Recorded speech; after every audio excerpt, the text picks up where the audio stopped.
33 and counting, the government shutdown now dragging into the second month, and Americans are feeling the pinch. Millions who rely on food assistance are worried about losing their SNAP benefits, and there are concerns at the airport as travelers are dealing with delays and worried about their safety as air traffic controllers feel the strain. Nashville International Airport has a ground delay until 4 p.m. today because of staffing shortages. Newark Airport in the New York metropolitan area is also under a ground delay amid staffing shortages in the control tower. And while hardworking Americans feel like they are losing, Democrats seem more concerned with who is winning.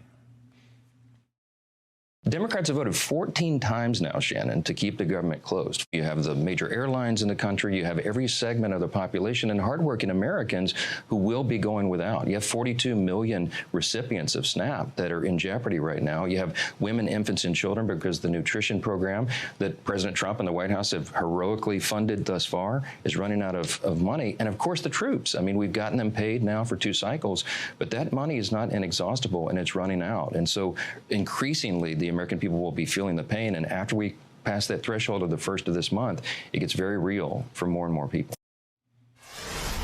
Georgia Republican Congressman Buddy Carter joins me now live in studio. Congressman, welcome. Thank you. So on the air traffic controller issue, the flight delay, flight cancellation issue, Transportation Secretary Sean Duffy's talking about that today. Let's play him and I'll get you to react. There's a burning frustration like in the rest of the country. And so you mentioned that safety is my top priority, and it is. We will delay, we will cancel any kind of flight across the national airspace to make sure people are safe. But there is a level of risk that gets injected into the system when we have a controller that's doing 2 jobs instead of 1. We manage that, we look out for it, and safety is the priority. We'll take all steps necessary, though, to make sure that you get from point A to point B and you do it safely. How concerned are you about air traffic controllers, a very stressful job, going more than a month without pay? Oh, absolutely. It's stressful. And you can imagine the strain that this puts them under not getting a paycheck. I mean, they've got bills, they've got responsibilities, and they're not able to meet those responsibilities. So it adds to the strain that's already there, adds to the stress that's already there. So, and that's not a good scenario, and it's not a good situation for Americans to have people in that important position under that kind of stress. Are Democratic leaders Chuck Schumer and Hakeem Jeffries looking over their shoulders at Congresswoman Alexandria Ocasio-Cortez and Zohran Mamdani, potentially the next New York City mayor, and fearful for their positions of power? Oh, there's no question about it. I think that the reason Chuck Schumer has initiated this shutdown has been because he's afraid he's going to be primaried by AOC. And let's make sure we understand this shutdown was initiated by Chuck Schumer, John Ossoff, and the Senate Democrats. We did our job in the House. We passed a continuing resolution, clean continuing resolution to get us through. They want to use the American people, our troops, our WIC program, our SNAP program as leverage to get health care benefits for illegal aliens. I want to play an old clip from then President Barack Obama on government shutdowns, and I'll get you to react to it. No Congress before this one has ever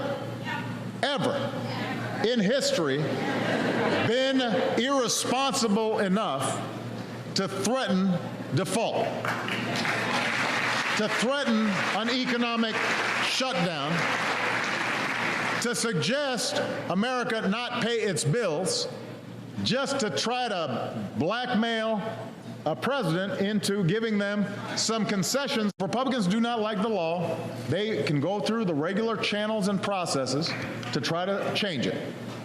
That's why we have elections. You do not threaten the full faith and credit of the United States of America. Should Democrats in Congress now listen to his comments from 12 years ago? They should, and those comments are still applicable to today, except that he should replace Republicans with Democrats, because that's what's happening right now. The Democrats are using the American people, using our troops as leverage. Even Bernie Sanders has admitted it. Even my colleague, Kathleen Clark, has admitted it. They're using them as leverage. We have an election on Tuesday. New York City, New Jersey, Virginia, Northern Virginia has a ton of federal employees.